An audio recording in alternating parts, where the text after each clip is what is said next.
ইতিমধ্যে আমি জনাইছো যে ভাৰতীয় বায়ুসেনাত অন্তৰ্ভুক্ত হল অত্যাধুনিক ৰাফেল বিমান।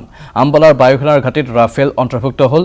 আমি পোনপটীয়া সম্প্ৰচাৰ দেখুৱাম আম্বালাৰ বায়ুসেনাৰ ঘাটিৰ পৰা প্ৰতিৰক্ষা মন্ত্ৰী ৰাজনাথ সিঙে ভাষণ প্ৰদান কৰি আছে। दुनिया के बेस्ट एयरक्राफ्ट में से एक बनाती हैं। अपनी मल्टी रोल कैपेबिलिटीज के साथ यह दुश्मनों के खिलाफ अचूक कार्रवाई करने में भी पूरी तरह से सक्षम है। मुझे आशा ही नहीं, पूर्ण विश्वास है कि हमारी एयरफोर्स ने राफेल इंडक्शन के साथ जो कैपेबिलिटीज और टेक्नोलॉजिकल एज एक्वायर की है, वे इंडियन एयरफोर्स की कैपेबिलिटीज को रिवर्सलाइज करेंगी। साथियों, आज इनका इंडक्शन पूरी दुनिया, खासकर हमारी संप्रभुता की ओर उठी निगाहों के लिए एक बड़ा और कड़ा संदेश है। हमारी सीमा माहौल के दिनों में बना है, या मैं सीधा कहूं कि बनाया गया है, उनके लिहाज से यह इंडक्शन बहुत ही अहम है। यह अपनी सीमाई सुरक्षा और क्षेत्रीय अखंडता को बनाए रखने के लिए सरकार की कमिटमेंट का भी एक बड़ा उदाहरण प्रस्तुत करता है। हम ये अच्छी तरह समझते हैं कि बदलते समय के साथ हमें स्वयं को भी तैयार रहना होगा। मुझे यह कहते हुए गर्व होता है कि हमारी नेशनल सिक्योरिटी माननीय प्रधानमंत्री श्री नरेंद्र मोदी जी की बड़ी प्राथमिकता रही है। जिस ताकत को आज हम अपनी आंखों से देख पा रहे हैं, उसे पाने की राह में अनेक अड़चनें भी आईं, परंतु माननीय प्रधानमंत्री जी की मजबूत इच्छा शक्ति के सामने वे सभी नष्ट नाबूद होती गई और हमारा मार्ग प्रशस्त होता चला गया। यह उन्हीं की दूरदर्शी दृष्टि का परिणाम है, जिसे हम आज फलीभूत होते हुए अपनी आंखों से देख रहे हैं। साथियों, हमारी रेस्पॉन्सिबिलिटीज केवल अपनी टेरिटोरियल बाउंड्रीज तक ही सीमित नहीं है। हम इंडो पैसिफिक रीजन और इंडियन ओशन रीजन में भी लगातार एक जिम्मेदार देश के रूप में विश्व शांति एवं अंतर्राष्ट्रीय कम्युनिटी के साथ परस्पर सहयोग के लिए पूरी तरह से कमिटेड है। हमारी भूमिका इन क्षेत्रों में लगातार बढ़ रही है और इसकी सराहना भी हो रही है। मुझे यह बताते हुए बेहद खुशी हो रही है कि इस रीजन में सिक्योरिटी कंसर्न्स में इंडिया और फ्रांस का दृष्टिकोण एक है, जिसके तहत हम मैरीटाइम, ट्रैफिक सिक्योरिटी और पायरेसी जैसे कॉमन चैलेंजेस को डील करने में एक दूसरे को पूरी तरह से कोऑपरेट कर रहे हैं। साथियों, यूएन सिक्योरिटी काउंसिल के एक्सपेंशन और टेररिज्म के खिलाफ लड़ाई में भी इंडिया और फ्रांस के कॉमन व्यूज रहे हैं। शक्ति, वरुण और गरुण सीरीज की एक्सरसाइजेज नॉन स्टेट एक्टर्स के विरुद्ध हमारी आर्म्ड फोर्सेस के प्रयासों को भी दर्शाते हैं। पिछले साल यानी जुलाई 2019 में मॉन्टे मार्शन एयरबेस 118 से दोनों देशों की एयर फोर्सेस का अभ्यास हमारे बढ़ते हुए कोऑपरेशन का एक शानदार उदाहरण है। साथियों, डिफेंस कोऑपरेशन में कई अन्य क्षेत्रों में भी फ्रांस के साथ हमारी स्ट्रांग पार्टनरशिप भी है। मझगांव डॉक्स में टेक्नोलॉजी ट्रांसफर के तहत 6 स्कॉर्पियन सबमरीन्स की बिल्डिंग अंडर इंप्लीमेंटेशन है और इसमें से पहली सबमरीन INS कलवारी की 2017 में कमिश्नरिंग भी हो चुकी है। रेसिप्रोकल लॉजिस्टिक सपोर्ट के संबंध में एग्रीमेंट हमारी इंटर ऑपरेबिलिटी और ज्वाइंट फोर्स कोऑपरेशन को बढ़ाने के हमारे संकल्प को भी दर्शाता है। मैं इस अवसर पर अपने साथी देश फ्रांस को इंडियन डिफेंस सेक्टर में इन्वेस्ट करने के लिए भी इनवाइट करता हूं।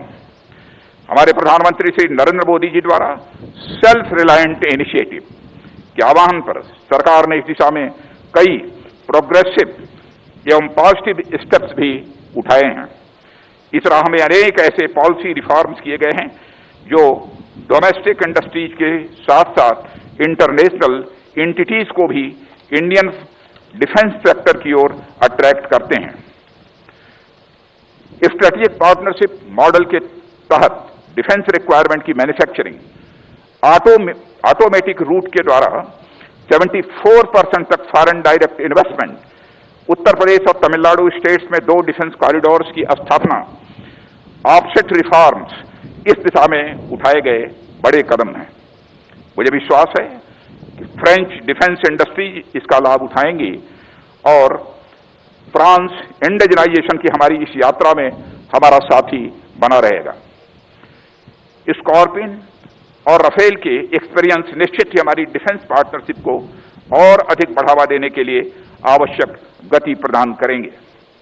साथियों, डिफेंस इंडस्ट्रियल कोऑपरेशन हमारी स्ट्रेटेजिक पार्टनरशिप के मुख्य आधारों में से एक है। हमारी रिलेशनशिप ने कोऑपरेशन के एक नए आयाम हासिल किए हैं। मुझे उम्मीद है कि हमारे देशों के बीच साइन हुए मेमोरेंडम ऑफ अंडरस्टैंडिंग दोनों देश की इकोनॉमीज को परस्पर लाभ पहुंचाने के लिए भारत में एरोस्पेस एवं एमएसएमईज का एक कंप्लीट इकोसिस्टम बनाएगा। डिफेंस की मजबूती के पीछे हमारा उद्देश्य हमेशा से विश्व शांति की कामना रहा है और आज भी है। इस राह में हमारा देश कोई भी ऐसा कदम न उठाने के लिए कमिटेड है जिससे कहीं भी शांति भंग हो।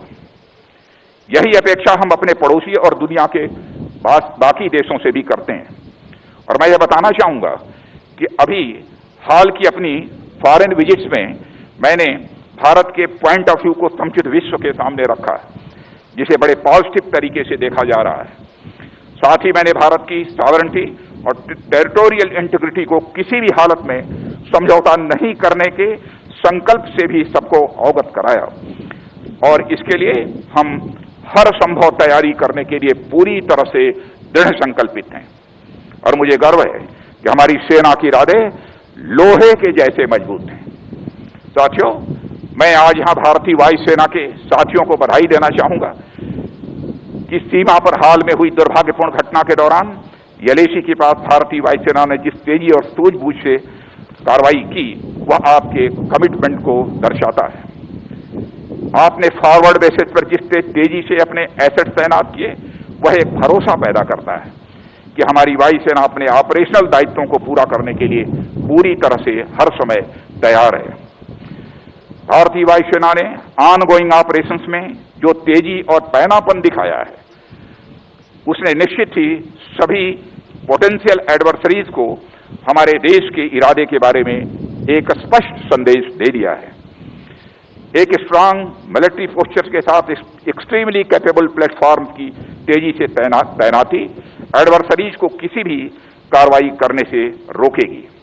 साथियों, भारतीय वायुसेना डेटरेंस बनाए रखने में एक महत्वपूर्ण भूमिका निभाती है और आपकी कार्रवाई किसी भी भावी युद्ध में निर्णायक होगी। जहां एक ओर हमारी भौगोलिक सीमाओं पर कायम परिस्थिति ने हमारा ध्यान खींचा है, हमें स्पॉन्सर टेररिज्म के को भी नजरअंदाज।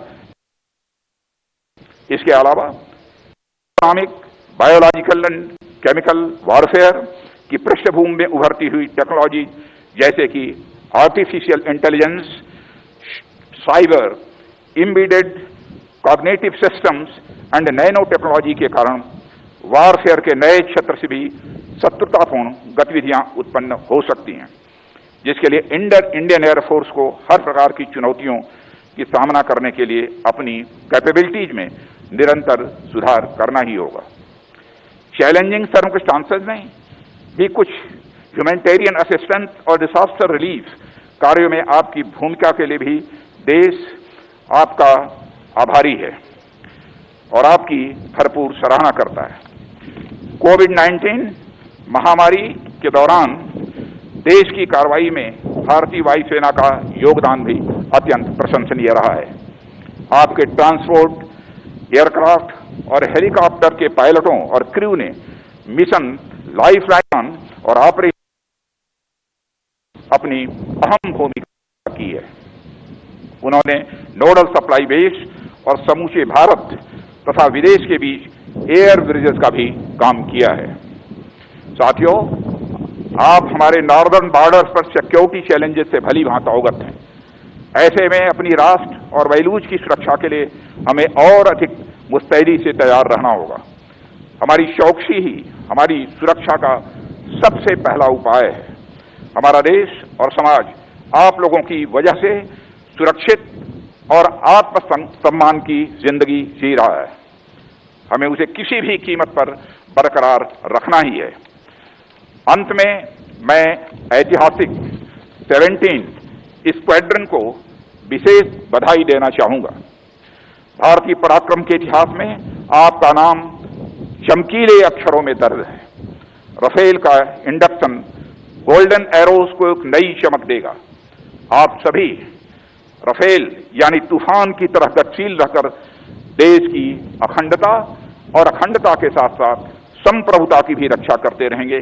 इन्हीं शब्दों के साथ मैं आप सबको अपनी तरफ से पुनः हार्दिक शुभकामनाएं देता हूं और फ्रांस की डिफेंस मिनिस्टर मैडम मिनिस्टर का पुनः मैं अपनी तरफ से और भारतवासियों की तरफ से हार्दिक स्वागत करता हूं। धन्यवाद।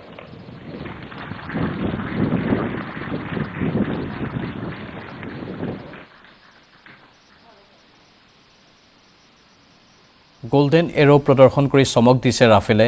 5খন ৰাফেলে অধিক শক্তিশালী কৰিলে এতিয়া ভাৰতীয় বায়ুসেনাক। সৰ্বধৰ্ম পূজনেৰে ৰাফেলক আদৰণি জনোৱা হ'ল। আনুষ্ঠানিকভাৱে অন্তৰ্ভুক্ত কৰিলে প্ৰতিৰক্ষা মন্ত্ৰী ৰাজনাথ সিঙে। ইতিমধ্যে ভাষণ প্ৰদান কৰিলে তেওঁ। এই অনুষ্ঠানত উপস্থিত আছে chief of defence staff Bipin Rawat আৰু বায়ুসেনা প্ৰধান ৰাকেশ কুমাৰ সিং ভাদুৰিয়াও। আণৱিক বোমা কঢ়িয়াব পাৰে ৰাফেলে। 1700 কিলোমিটাৰলৈ লক্ষ্য ভেদ কৰিব পাৰে ৰাফেলে। লেহ লাডাখৰ দৰে দুৰ্গম যুদ্ধক্ষেত্ৰৰ বাবে অতি উপযোগী এই ৰাফেল যুদ্ধ বিমান। ৰাজ্যত অব্যাহত আছে জাতিধ্বংসী নাগৰিকত্ব সংশোধনী আইন বিৰোধী আন্দোলন। বিতৰ্কিত আইনখন বাতিলৰ দাবীত বিভিন্ন দল সংগঠনে কৰি গৈছে প্ৰতিবাদ। জাগিৰোডতো জাগি ভকত গাঁও আঞ্চলিক ছাত্ৰ সন্থাৰ উদ্যোগত নাগৰিকত্ব সংশোধনী আইন বাতিলৰ দাবীত ৰূপায়ণ কৰিছে 24 ঘণ্টীয়া অনশন কাৰ্যসূচী। বহু বিতৰ্কিত তথা জাতিধ্বংসী এই আইনখন বাতিল নকৰালৈ প্ৰতিবাদ অব্যাহত ৰখাৰ হুংকাৰ দিছে ছাত্ৰ সংগঠনটোৱে। এই সন্দৰ্ভত আমাৰ সতীৰ্থ অজয়ৰ এক ৰিপৰ্ট আগবঢ়াই বিদায় লৈছোঁ এতিয়াৰ বাতৰিৰ পৰা। নমস্কাৰ। হয়, কৰোনা সংক্ৰমণৰ প্ৰতি লক্ষ্য ৰাখি শেহতীয়াকৈ কিছু স্তব্ধ হৈ পৰিছিল যদিও পুনৰ সক্ৰিয় হৈ পৰিছে যি কা বিৰোধী আন্দোলন। আৰু দেখা গৈছে ৰাজ্যৰ বিভিন্ন প্ৰান্তত এতিয়া যি নাগৰিকত্ব সংশোধনী আইন সেই আইন বাতিলৰ দাবীত প্ৰতিবাদ সাব্যস্ত কৰা হৈছে। আৰু মই বৰ্তমান উপস্থিত আছোঁ জাগিৰোডৰ জাগি ভকত গাঁৱত। আৰু ইয়াতো দেখা গৈছে জাগি ভকত গাঁও আঞ্চলিক ছাত্ৰ সন্থাৰ উদ্যোগত দুদিনীয়াকৈ যি অনশন কাৰ্যসূচী তেওঁলোকে ৰূপায়ণ কৰিছে। আৰু আমি এই পৰিৱেশ দেখুৱাবলৈ অনুৰোধ জনাইছোঁ। এনেধৰণে যি জাগি ভকত গাঁও আঞ্চলিক ছাত্ৰ সন্থাৰ উদ্যোগত নাগৰিকত্ব যি বিতৰ্কিত যি নাগৰিকত্ব সংশোধনী আইন 2019 সেই আইন বাতিলৰ দাবীত এনেধৰণে 24 ঘণ্টীয়া অনশন কাৰ্যসূচী তেওঁলোকে ৰূপায়ণ কৰিছে। আৰু এগৰাকী ছাত্ৰ নেতা আছে আমাৰ মাজত, আমি তেখেতৰ পৰা সবিশেষ জানিব বিচাৰিম। কি ক'ব? হয়, আজি আমি নাগৰিকত্ব সংশোধনী আইন 2019 বাতিলৰ দাবীত দুদিনীয়া কাৰ্যসূচীৰে আমি অনশন ৰূপায়ণ কৰিছোঁ। এই অনশন কাৰ্যসূচী আমাৰ অব্যাহত থাকিব আৰু পৰৱৰ্তী সময়ত যদি এই আইন বাতিল নহয় ইয়াতকৈও আমি তীব্ৰতৰ প্ৰতিবাদী কাৰ্যসূচী আমি গ্ৰহণ কৰিম।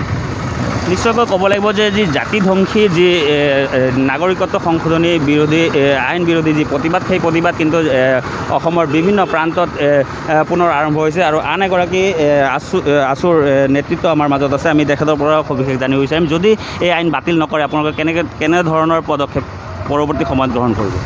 হয়, আজি আপোনালোকে দেখিছে যে আজি আমাৰ অসমীয়া যুৱক যুৱতীসকলে ছাত্ৰ সন্থাৰ সকলোৱে পেটত গামোচা মাৰি মাৰ বান্ধি ওলাই আহিছে যে আমি নোখোৱাকৈ অসমীয়াৰ তেজ নোখোৱাকৈ কেনেকৈ সংগ্ৰাম কৰিব পাৰোঁ। গতিকে আমি যদি এই জাতিধ্বংসী নাগৰিকত্ব সংশোধনী আইনখন বাতিল নহয় আমি ইয়াতকৈ আৰু বহুত তীব্ৰতৰ আন্দোলন গঢ়ি তুলিম বুলি আমি সদৌ ছাত্ৰ সন্থাৰ ফালৰ পৰা অসম চৰকাৰক তীব্ৰ গৰিহণা যোগাইছোঁ।